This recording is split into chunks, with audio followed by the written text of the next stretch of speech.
प्राणी में साई,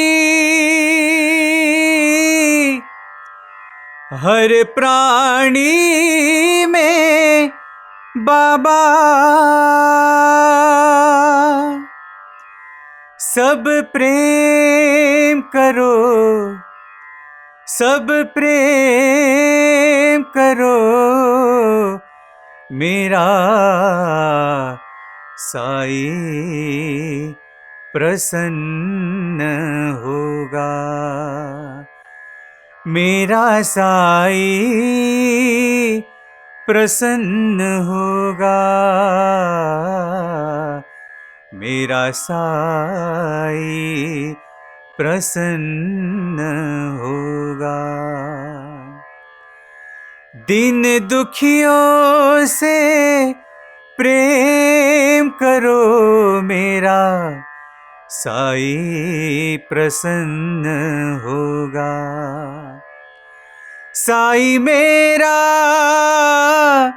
मैं तेरा, ये प्रेम की बहती धारा, ये प्रेम की बहती धारा, मेरा साई प्रसन्न होगा। Most beloved Bhagwan, my humble pranams at your lovely lotus feet. Respected elders, dear sisters and brothers, loving Sairams to all of you. I like to start by calling Swami's lotus feet as lovely lotus feet, because you can put any wonderful adjective to those lotus feet and they will fit. And anybody who has touched those soft, lovely feet will know what it is to feel bliss truly. This bhajan goes on to say, Din dukhiyon se prem karo.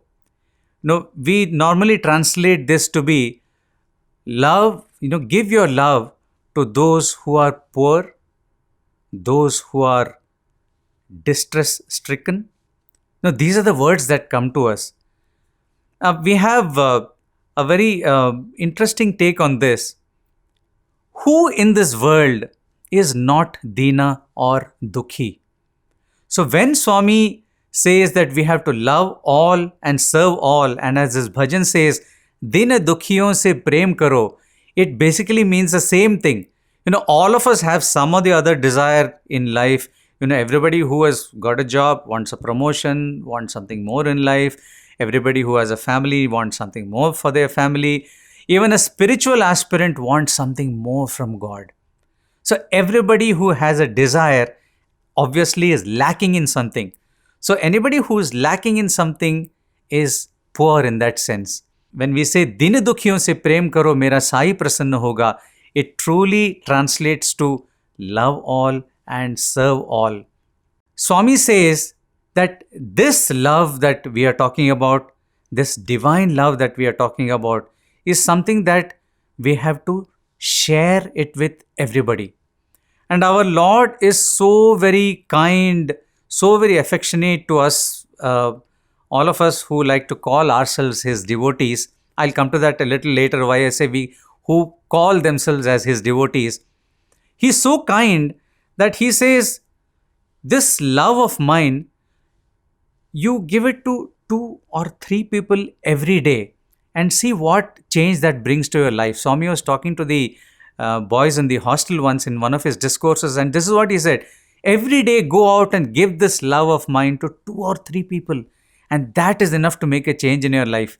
From love all, serve all, this is how Swami breaks it down to what we can do in our daily lives. So every day in Prashanti Nilayam, we have got to see Swami's love for everybody.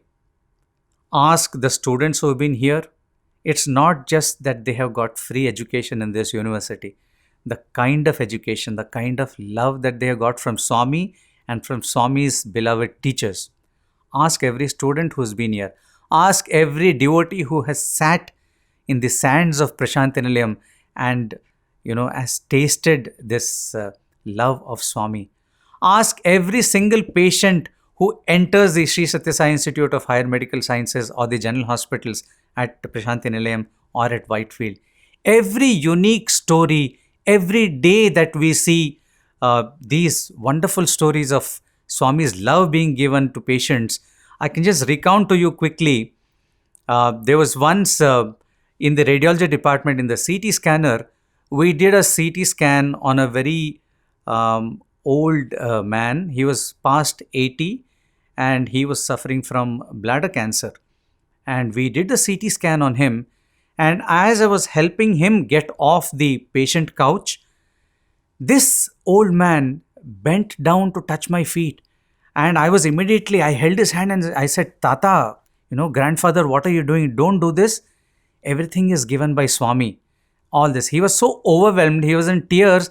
And he said, no, it is just the love that I feel from all of you over here that makes me want to touch your feet. And I was truly overwhelmed at this. And I was telling Swami, firstly, you give us an opportunity to participate in this mission of yours that is filled with love for those who are downtrodden. And on top of that, we get the blessings of those who receive your love. Isn't that truly this double promotion? Swami has told the bhajan boys that if you truly give the devotees what you're supposed to give them through your bhajans, you will get a double promotion, which is you yourself get the bliss from bhajans and you can pass on this bliss to others. So this double promotion is possible for all of us to get through any kind of sadhana that we do. As I just said, through this incident of a small act of service that you can do, that which Swami himself is giving, we get a chance to be a small little part in that and we get overloaded with his love, as it were. So this is the divine love of Swami which pervades his universe. I was listening to a discourse of Swami where Swami says that every person has 4 objectives in life. That is the 4 Purusharthas. And Swami went on to say, Dharma, Artha, Kama and Moksha. These are the 4 Purusharthas or human objectives that everyone talks about. And Swami so beautifully adds a 5th dimension to our objectives in life. Swami went on to say, he was talking to the students, and he said, the 5th objective in life is to have perfect love. This is how Swami defined perfect love as saying it is the 5th objective for all of us to get in life. And what example did he go on to give after that was our own beloved Lord Hanuman. He said after the war, when Rama came back to Ayodhya and the whole victorious army and the army of Vanaras came back to Ayodhya, Rama was distributing gifts to all those who had helped Lord Rama in the war. Lord Rama asked Lord Hanuman, what can I give you, Hanuman? And then Lord Hanuman said, I don't want anything, Lord Rama. I just want your love. And then Mother Sita at that point said, Hanuman, that is all right, but since we are giving gifts to everybody, we must give you also a gift. And so she removes her pearl necklace and gives it to Hanuman. And Swami goes on to narrate beautifully how Hanuman took out each pearl from the necklace and then bit it and then put it to his ear. And everybody in the darbar was shocked. And mother asked Lord Hanuman, what are you doing, Hanuman? He said, for me, anything in this life that does not resonate with Lord Rama's name, I don't feel close to it. And that is why I was discarding each of these pearls. So someone challenges Lord Hanuman and says, oh, is that so that every part of your body resonates with Lord Rama's name? And we all know the story where, he opens his chest and people see Lord Rama. And Swami, so beautifully, he being Lord Rama, the most authentic stories we can hear from him. So he goes on to say that he plucked out a hair from his body and then people were able to hear Lord Rama's name resonating even in that. Swami says this was the perfect love that Lord Hanuman had for his Lord Rama. And then Lord Rama is so overwhelmed with this, display of pure and perfect love that he tells Lord Hanuman that, Hanuman, I can only give you one thing as a gift. I can give you myself. And then Lord Rama goes and hugs Hanuman. So we see that when we have perfect love for the Lord gives Himself up to us. And we don't have to look for trinkets that we get from this world. And this is the kind of love that Swami wants all of us to develop. There is another small incident surrounding one of my juniors in college. He had the so-called guts to go to Swami and directly tell Swami, Swami, for some reason, my faith in you is reducing. And most of us can't even think of saying such a thing, even in front of Swami's photo, probably. But he had the guts, I can't call it anything else, to go and tell Swami that. Swami did not flinch. You know what Swami asked him? Do you have love for me in your heart? He said, absolutely, Swami. And Swami said, keep that love. Faith will grow automatically. This is the lesson to learn, brothers and sisters, that if we have total and perfect love for the Lord at all times, faith in Him will develop and the Lord will definitely give Himself up to us. At this point, I would like to sing a few lines of another bhajan that reflects Hanuman's devotion for the Lord. हर धड़कन में साई समा है, ईश्वर प्रेम है, प्रेम ईश्वर है, ईश्वर प्रेम है, हर धड़कन में साई समा है, ईश्वर प्रेम है.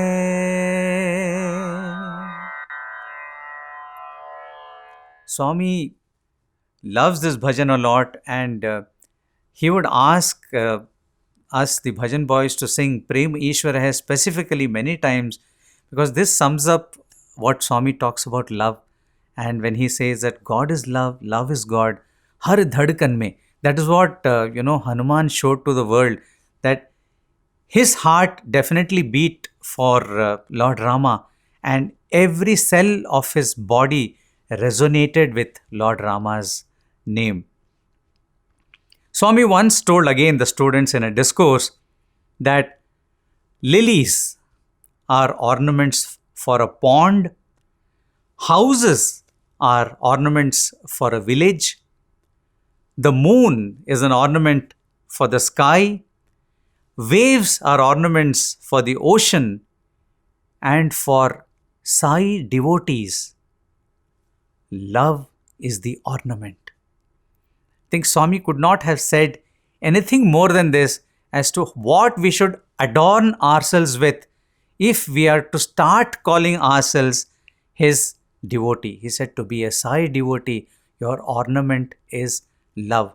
And we know what the kind of love that Swami is asking us to develop is universal love. So love is the first prerequisite to have a pure heart. So why am I talking about a pure heart? We tend to give a lot of examples from what Swami has told the bhajan boys, because we have had the blessing to be a part of the bhajan group for some time. So once Pandit Shivkumar Sharma, the great Santur maestro, had come to Mandir, and Swami was talking to him, and he asked him, how many hours of practice do you professional musicians do? And Panditji told Swami 6 hours, sometimes 8 hours, maybe sometimes even more than that.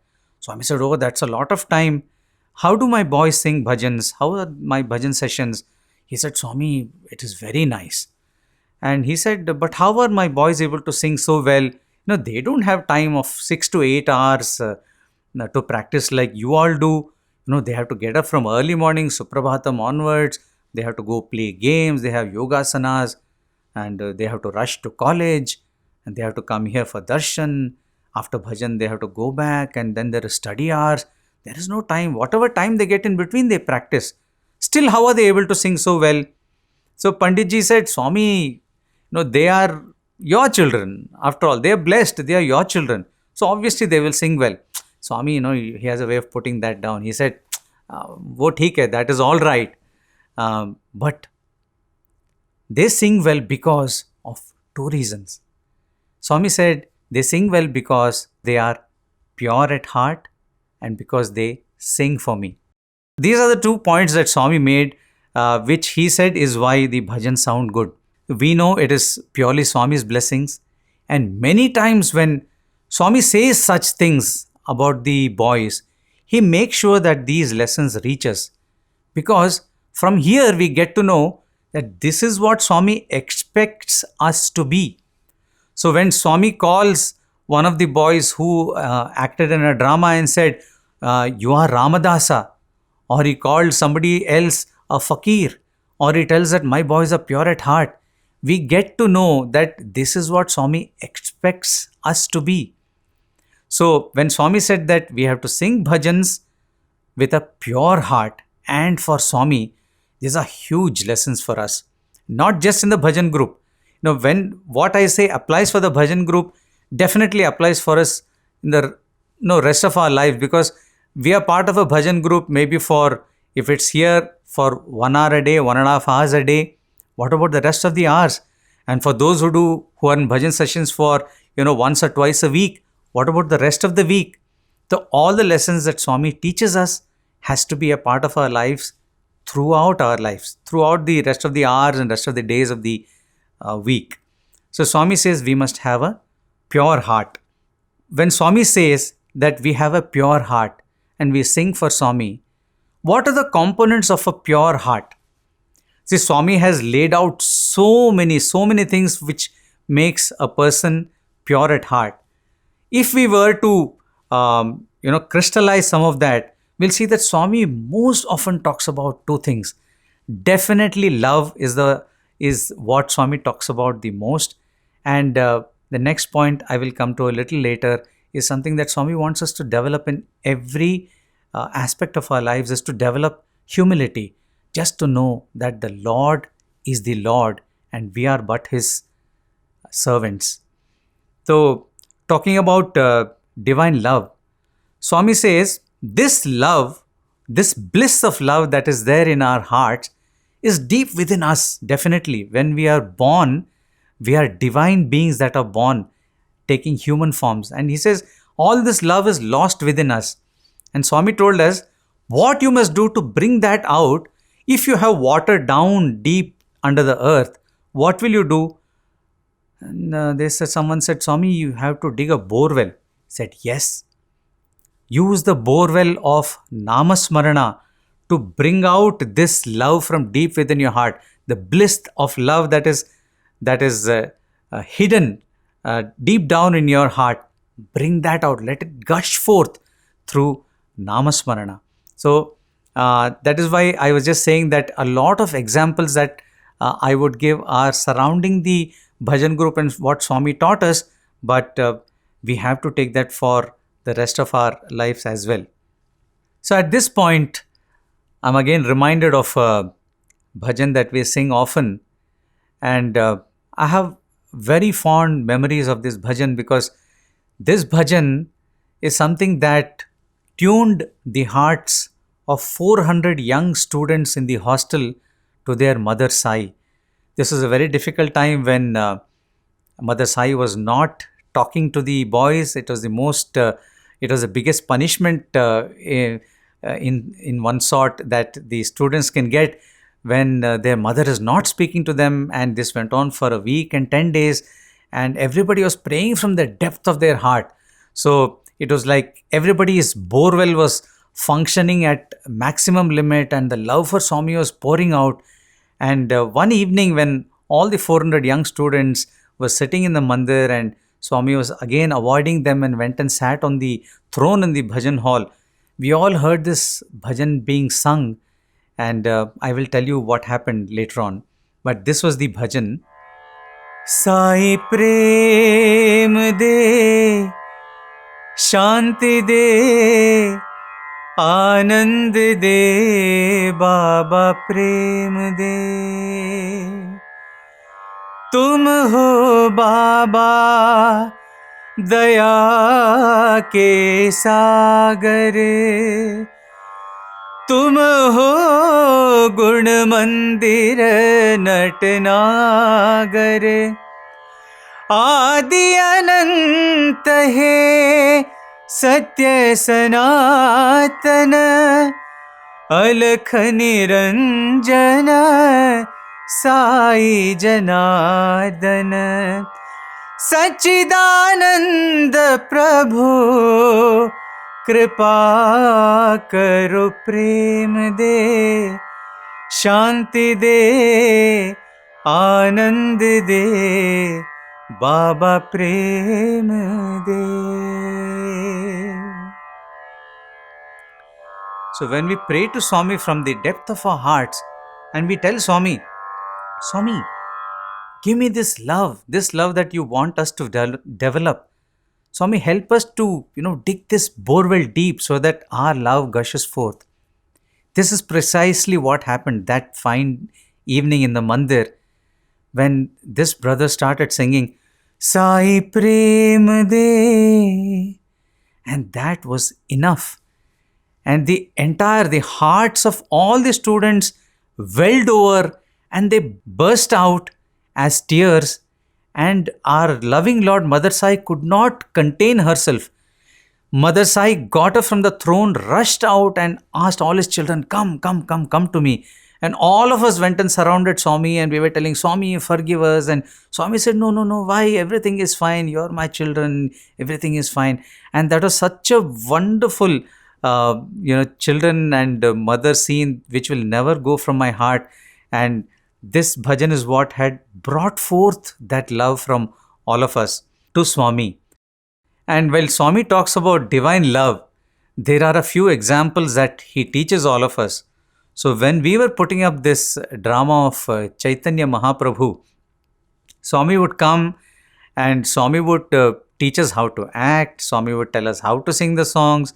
He would tell us how to emote our dialogues. He would not stop with that. That is how much probably a basic director of a drama would do. Swami would sit among us and tell us what Lord Hari meant to Chaitanya Mahaprabhu. He wanted us to imbibe what he felt, so that once you go on stage, you are not merely acting. You would have imbibed at least some part of Chaitanya Mahaprabhu's love for Lord Krishna. So Swami used to tell us, some of us were a little apprehensive because, we had not danced in front of Swami. We had not, acted as a singer saint in front of Swami. And Swami, assuaged all those fears of ours, telling such wonderful, lovely stories of ours and making us so comfortable with the role and giving us the inner meaning of what Chaitanya Mahaprabhu really meant and what Hari meant to Chaitanya Mahaprabhu. Swami said Chaitanya would go on the streets and he would be singing, he would have his cymbals and he would initially have his dholak. He would be playing that and singing Hari's name.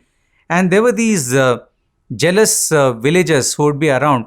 They would not hesitate to go and snatch away the dholak and ridicule Chaitanya.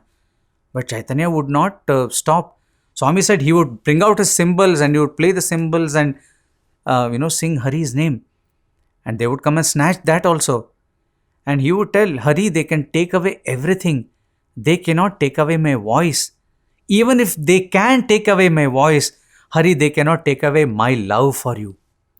So that is what Swami wants. Eventually, Swami wants that all these external things, including the voice, are mere external connections to Swami. But what Swami wants is the transformation of the heart.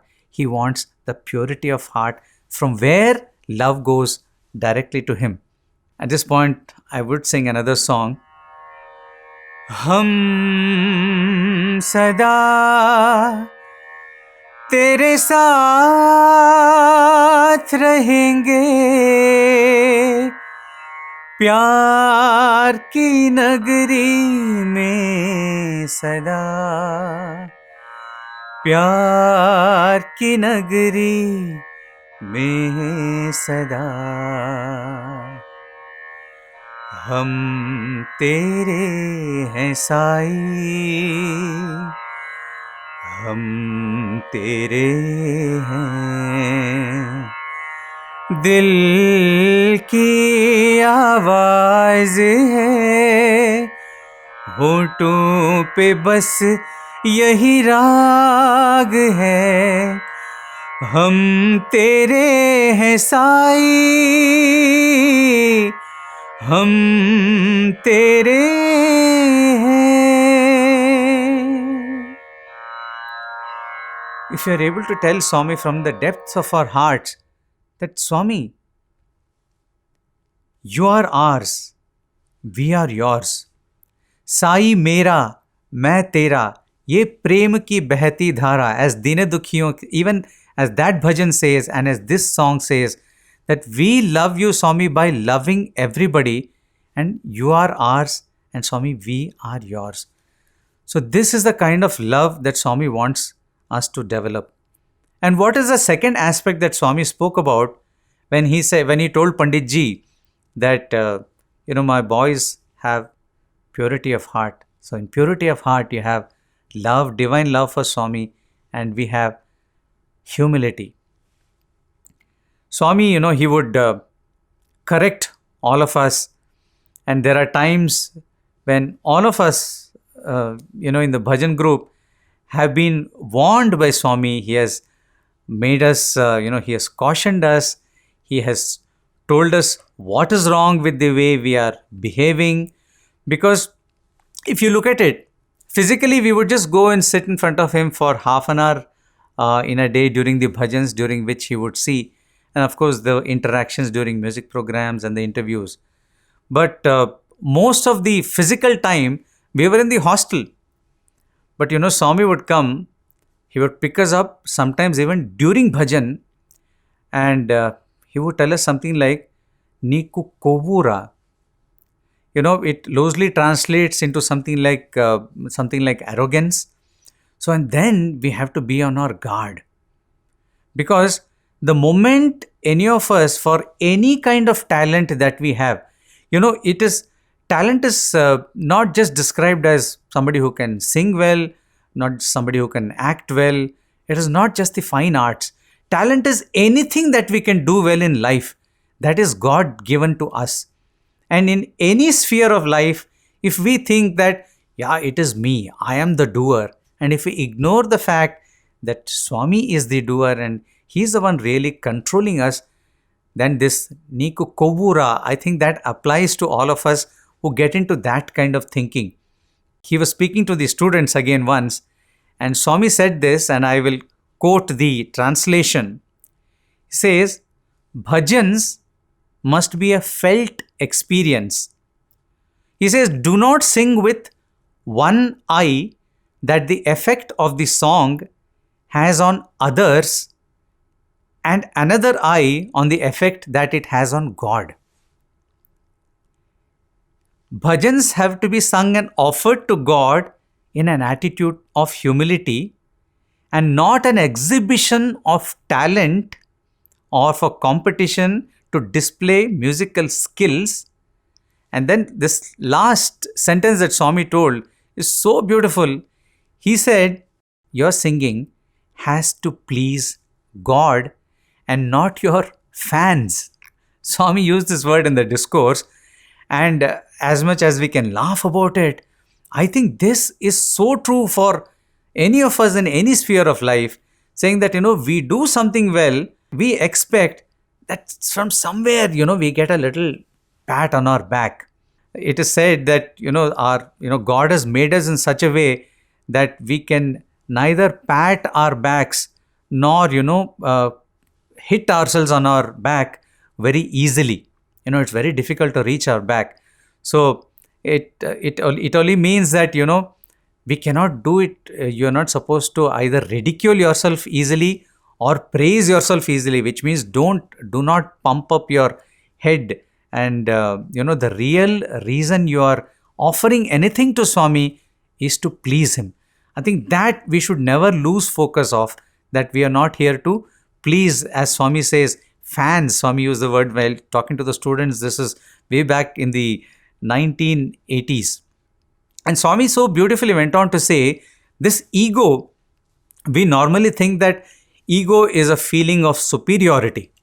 Swami says, even if you think you're inferior to somebody, that is also a form of ego. And Swami went on to illustrate this with such a beautiful example. Swami said, see, once Lord Krishna had a headache, so obviously Lord Krishna had a pretense of a headache. So he had headache, and which was apparently not getting cured with anything. So he told his courtiers, who said, Lord Krishna, we have to find a cure. We'll get the best physicians to the court. And Lord Krishna said, no, no, no. So I need the dust from the feet of my devotees. If I apply that on my head, it'll cure me of my headache. And the courtiers were aghast, and the physicians, they said, how can this be done? Lord Krishna said, no, no, no, you must do this. My queens are great devotees, and then there are other devotees, go and find out. So these courtiers thought, okay, let us go and ask. So they first went to the queens, and they said, we need dust from your feet. We have to apply it on Krishna's head, and that is the only way he's going to get cured. And the queens were taken aback. They said, dust from our feet for our Lord Krishna. No, no, no, no, no, we cannot do that. We cannot, definitely not, we cannot. So after asking a few of them, these courtiers go and meet some of the Gopikas. And Swami says, the moment the Gopikas heard that Lord Krishna needs dust from your feet to be applied on his head to cure him of his headache, the Gopikas did not hesitate for a second. And they said, dust from our feet, which will cure him of his headache? Definitely take. How much dust do you need? Please take dust from all our feet and take it to Lord Krishna. So they got the dust from the feet, and they came to Lord Krishna. And Lord Krishna told them, I don't need. He was obviously fine by then. And he said, see, this is a lesson to teach you all that true devotion, when you feel that you and my Lord are not different, that is where you don't have any ego. Swami went on to say that the queens felt that they were inferior, but the Gopikas, then their love for Lord Krishna was so much that they did not feel any difference between them and Lord Krishna. And they said, he needs dust from our feet? Okay, anything that can cure our Lord Krishna of his headache. This is the beautiful love Gopikas had. And Swami said, that is also the kind of ego that you're supposed to avoid when you're trying to love Lord. And then Swami went on to give another beautiful story. This time we were lucky to be part of a drama of Radha Bhakti for Swami's 60th birthday, and later on for Krishna Leelalu, which was also a dance drama.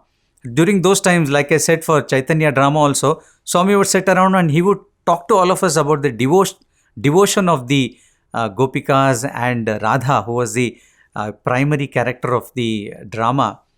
And then Swami told this wonderful story.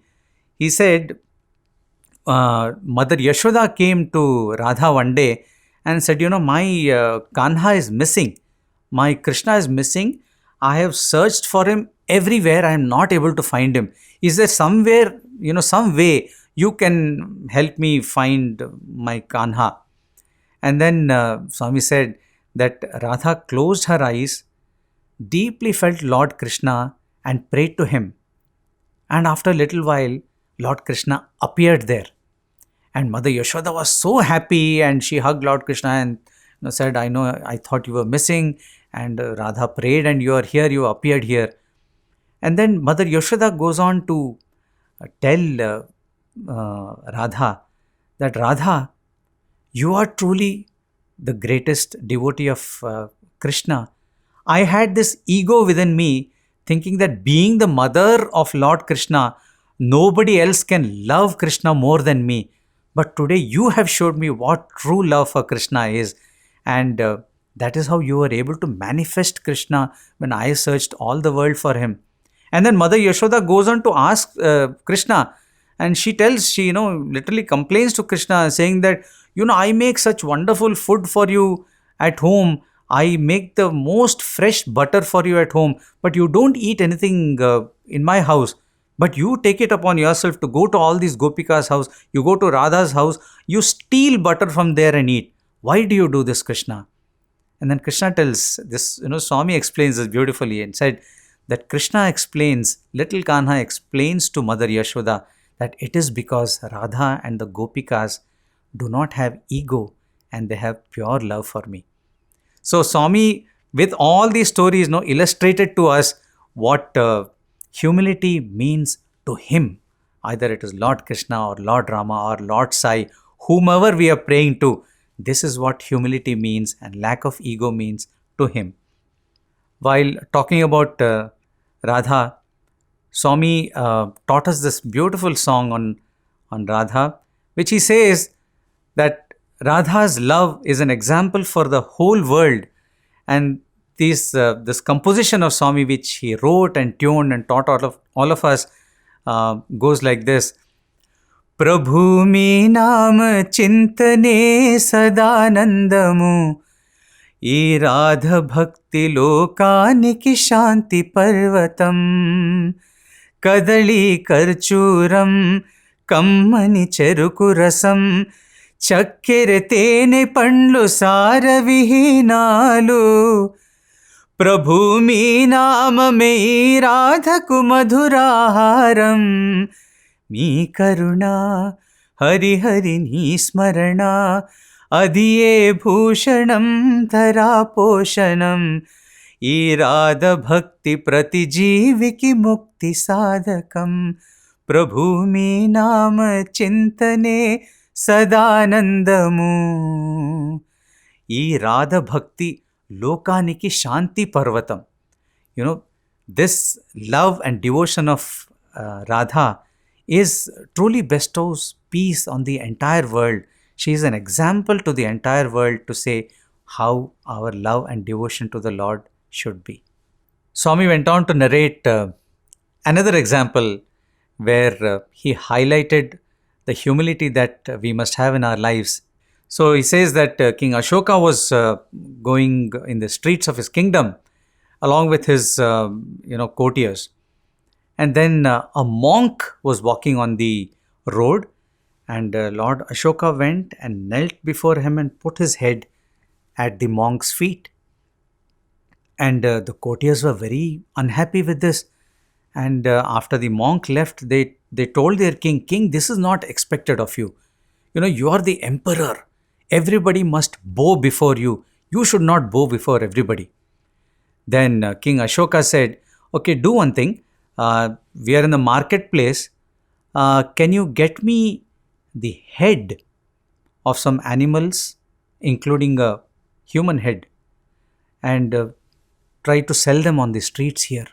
It was a very, very strange request, but the courtiers, they went around the kingdom, they found some, dead beings, and they brought this, and they found, Swami went on to say that people bought the heads of all other animals, but nobody even looked at the human head.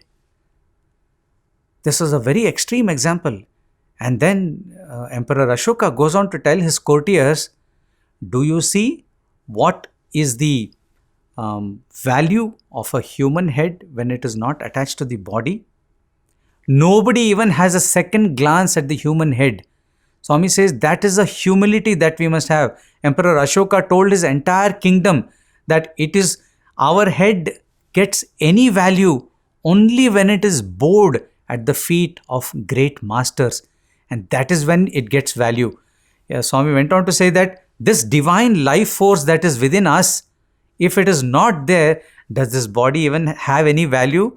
Another discourse, Swami went on to tell, how many few paises in those days, or how many few rupees, the material with which this human body is made, accounts for. So he says, so Swami went on to say, why have any ego when there is a life force above that is responsible for everything that we have. And even Swami has taught us these small lessons in our daily life, by which he has shown us. It is said, mukam karoti vachalam, but we also know vachalam karoti mukam is also possible, because a God, he can give you something. God can also take away something from you. So we have had experiences where some of our students have tried to be over smart, thinking that they are helping Swami, and Swami has come back after a few days and just inquired of a few things about their memory, and this person has gone totally blank, and then Swami just, oh, you don't remember, and has walked off. And then it was a big lesson for that person, saying that whom did I think that I was trying to help? you know um, Whenever something goes to our head, even as a personal experience, there have been times through our growing up years when we think that we are doing extremely well, and that it is at that time when you have practiced for a program extremely well, and you think that in hostel lingo, it was called as, you're going to go on stage and blast off.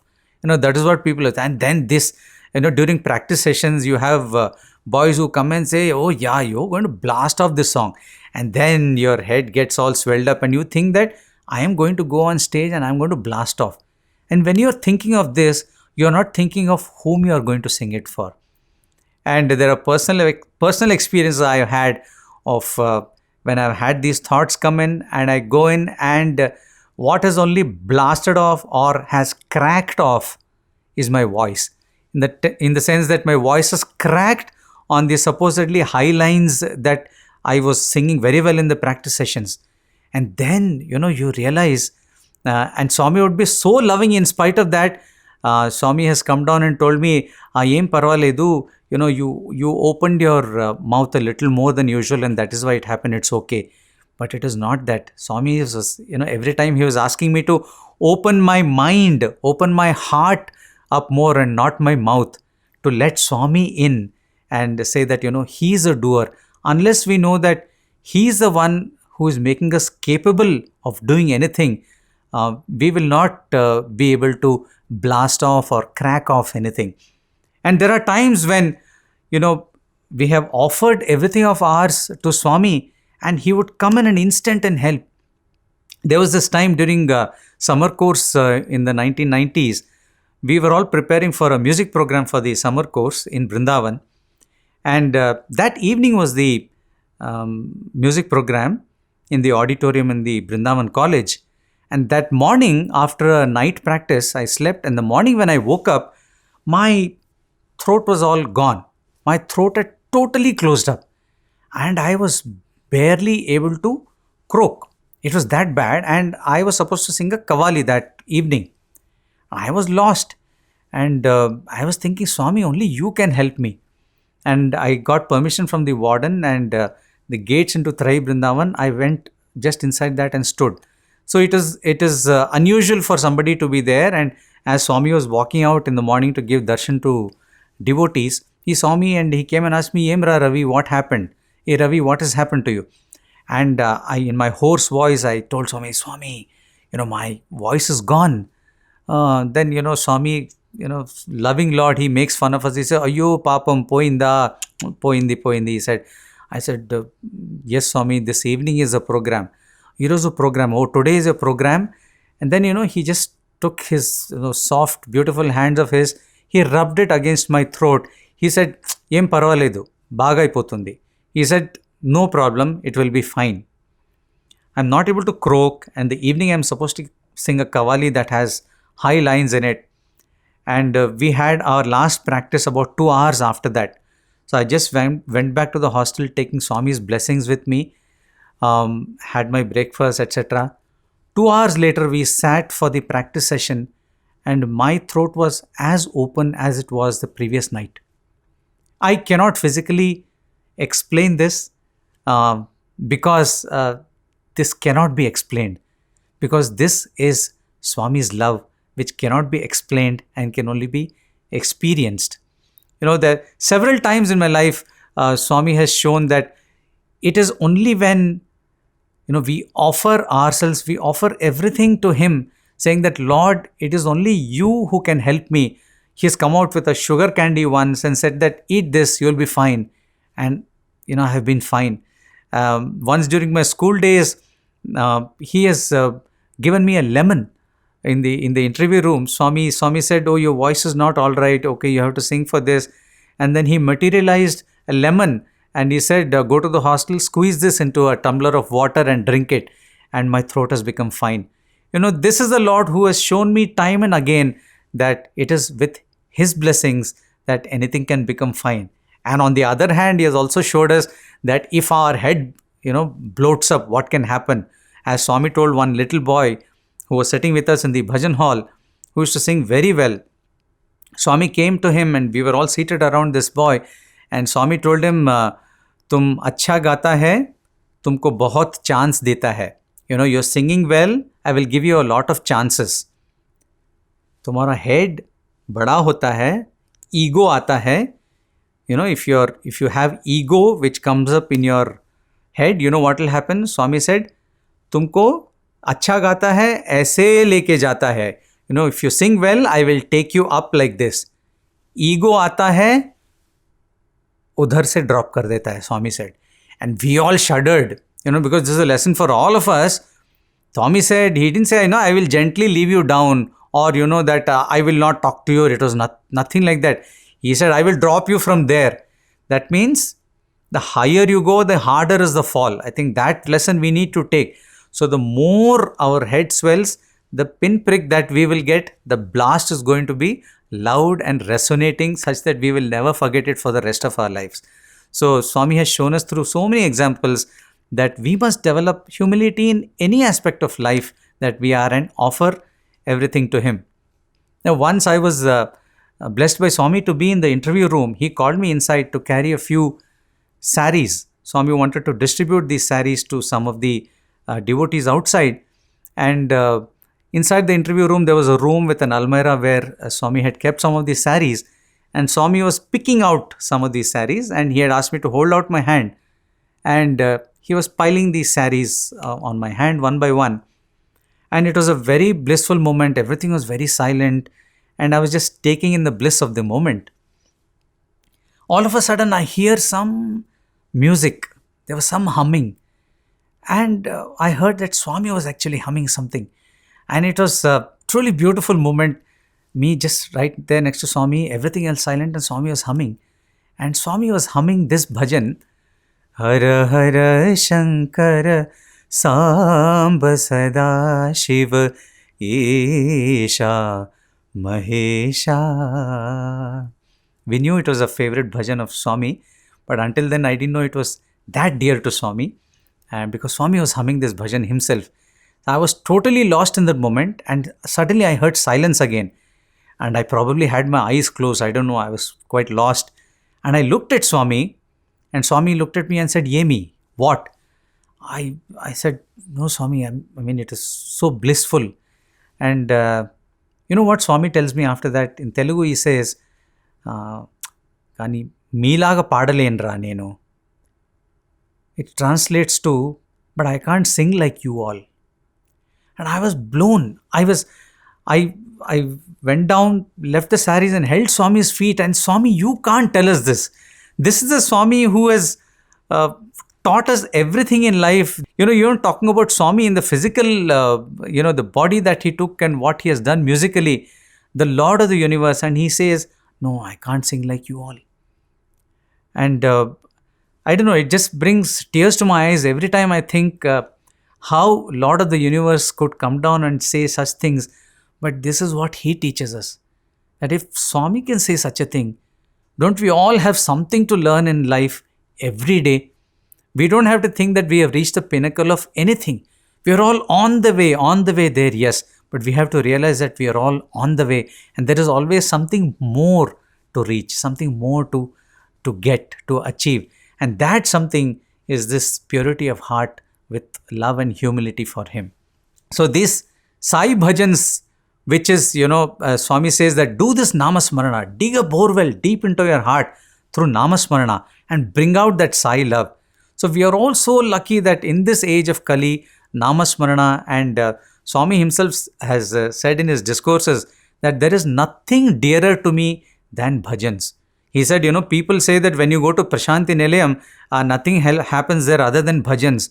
And Swami said, believe that there is nothing dearer than bhajans for me. So we are all so fortunate that we have Sai bhajans. It doesn't matter which side of the microphone you're sitting.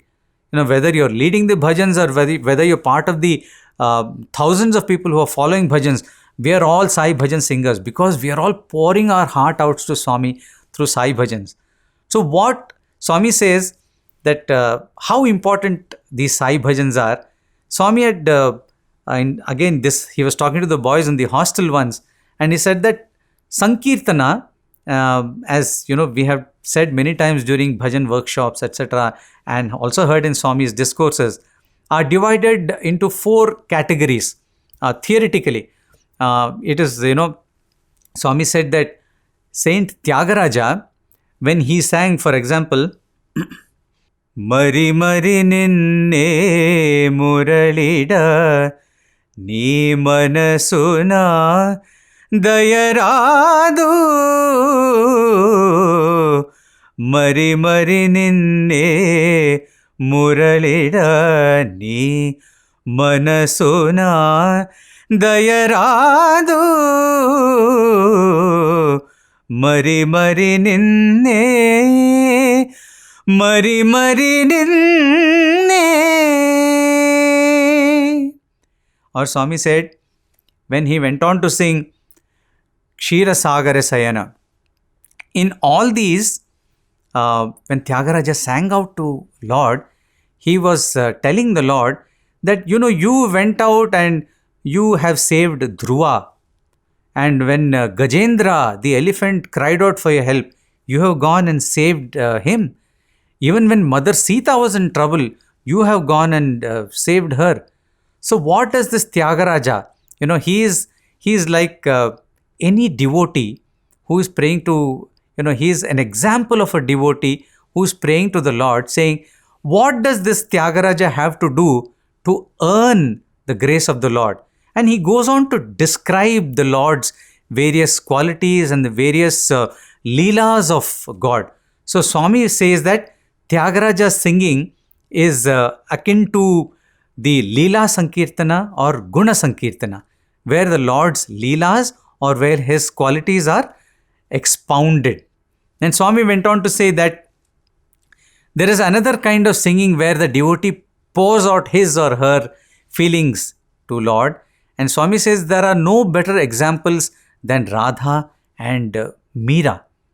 They would only cry out their heart, as I said earlier in that, where Swami says Radha Bhakti is an example for the whole world.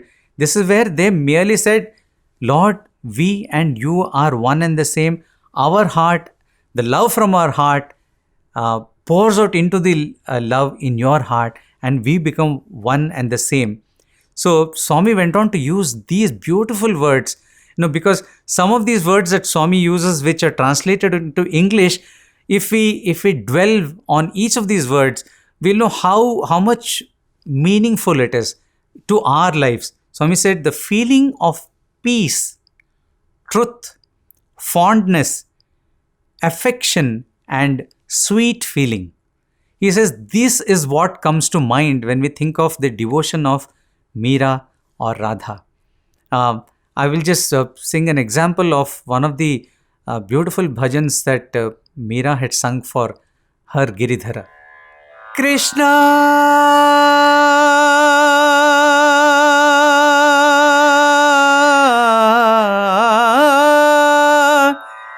jo tum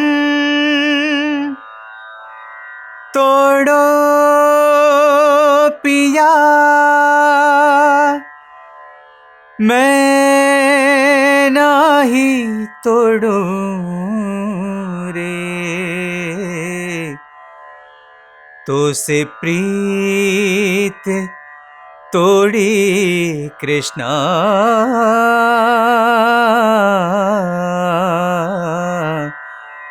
कौन संग जोड़ूं। जो तुम तोड़ो पिया मैं नाही तोड़ूं रे, तो से प्रीत तोड़ी कृष्णा कौन संग जोड़ूं। कृष्णा कौन संग जोड़ूं। मीरा tells her Lord, जो तुम तोड़ो पिया मैं नहीं. She prays to the Lord saying that you want to break all bonds with me. I cannot break all bonds. If I break my bond with you, Lord, with what else in this world should I have my bond? And she goes on to describe in the song, saying that, if you're the tree, I'm the creeper that goes around. If you're the mountain, I'm the river that flows through it. So it is like, I'm inseparable from you, Lord Krishna. So this is what she pours out to Krishna through her bhava. And Swami says there is no greater example than Radha Bhakti or Meera Bhakti. The fourth kind of singing that Swami referred to was Nama Sankirtana, where the devotee goes on chanting the Lord's name, by which Swami said they attained God by merely chanting God's name. And Swami said there is no greater example of this than Gauranga, than Chaitanya Mahaprabhu, about whose love for Lord Hari I spoke about a little earlier, which Swami himself had conveyed to all of us. So all the great singer saints from Maharashtra and Karnataka, Purandaradasa, then Tukaram, Namdev, all of these singer saints are very, they are known for their kind of Nama Sankirtana, where they prayed to Hari, where they prayed to Vithala by chanting his name and getting lost. Getting lost in the Lord's name is so important, because as Meera and Radha would get lost in their bhava, as a Saint Tyagaraja or an Annamaya would get lost in their description of the Lord, they would get bliss in reminiscing the Lord in his various leelas or in his various gunas. So too these devotees of the Lord would get lost. Getting lost is what?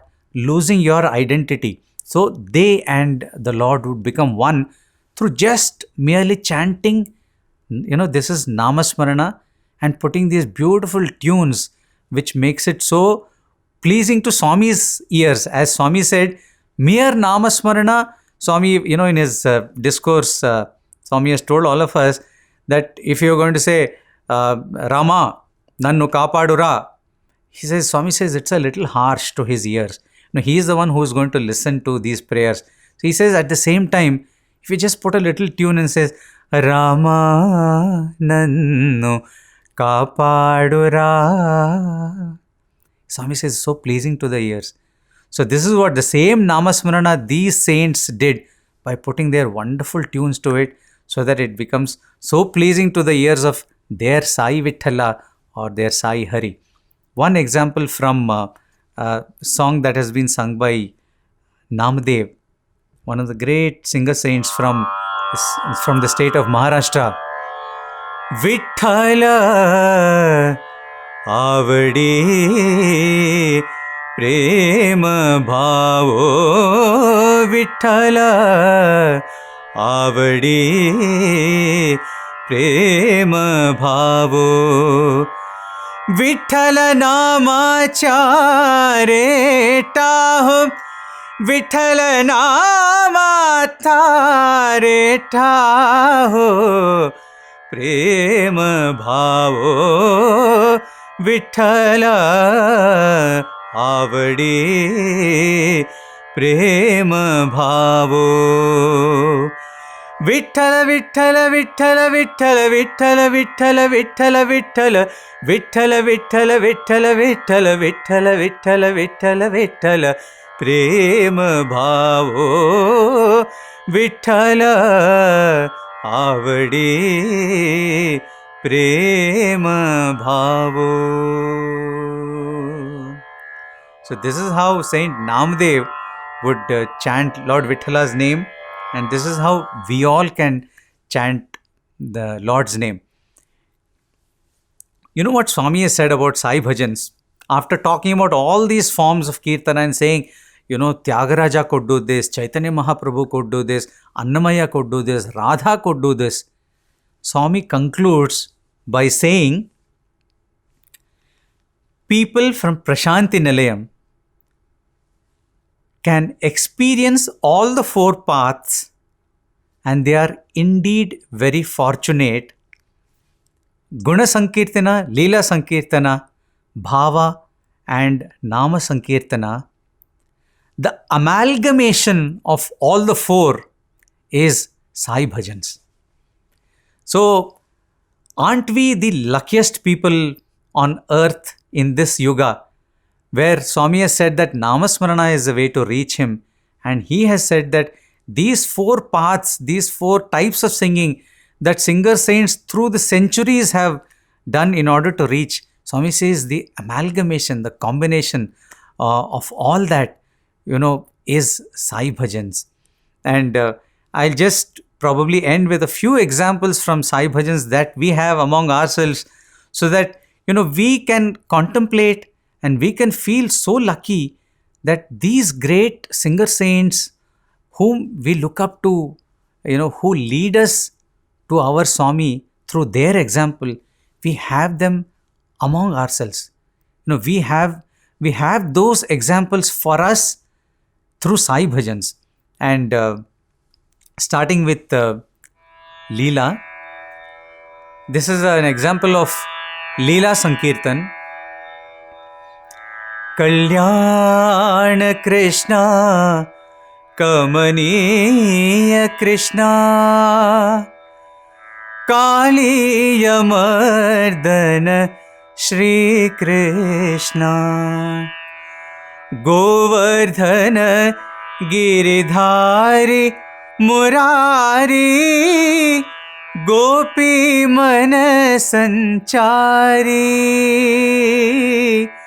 Brindavan ki Tulsi Mala, Pitambar Dhari Murari, Kalyan Krishna, Kamaniya Krishna. Can't we imagine the lovely Lord Krishna with a garland around him, wearing a pitambar and dancing on Kaliya and slaying Kaliya, or dancing with Gopikas and Radha, the divine Rasa Leela? Can't we just visualize that? These Leelas of Lord Krishna can be visualized, and that is the beauty of Leela Sankirtan through Sai Bhajans. We can talk about Guna Sankirtana, where we are praying to our Lord and thinking about the various gunas of the Lord. And why it is important is, many times we think that, does the Lord need our praise? Swami himself has said that the Lord does not need your praise to say that, oh Lord, you are this, you are that. Then what is the idea in singing the Lord's praises? It is to say that these are the qualities of the Lord that we wish to imbibe in ourselves. That is the purport of Guna Sankirtana, or singing the praise of Swami's gunas. Partishwari Jagat Janani, Jaya Jaya Jaya He Sai Janani, Partishwari Jagat Janani, Veda Kalamai Devi Bhavani,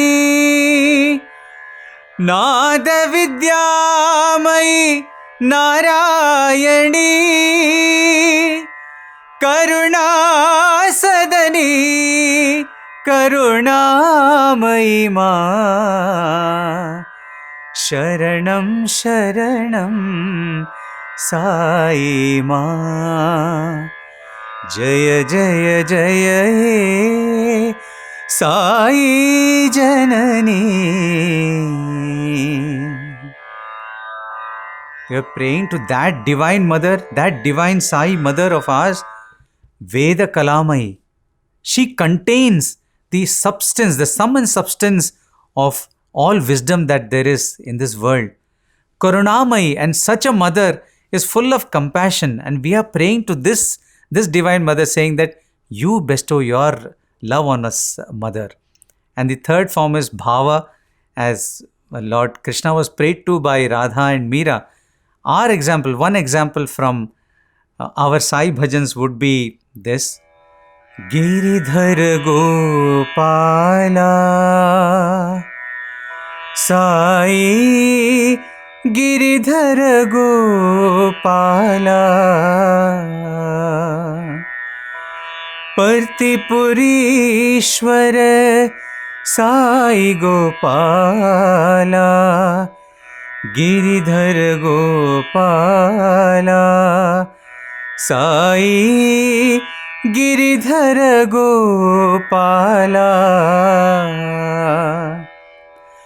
Meera के प्रभु गिरिधर नागर पाहि माम घनश्याम ओ श्यामा पाहि माम घनश्याम ओ Shyama.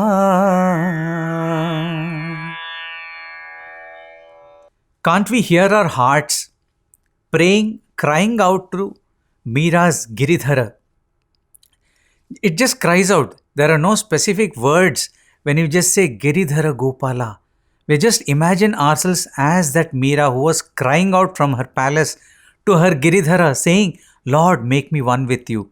So this is the magic of this bhajan through Bhava Sankirtan.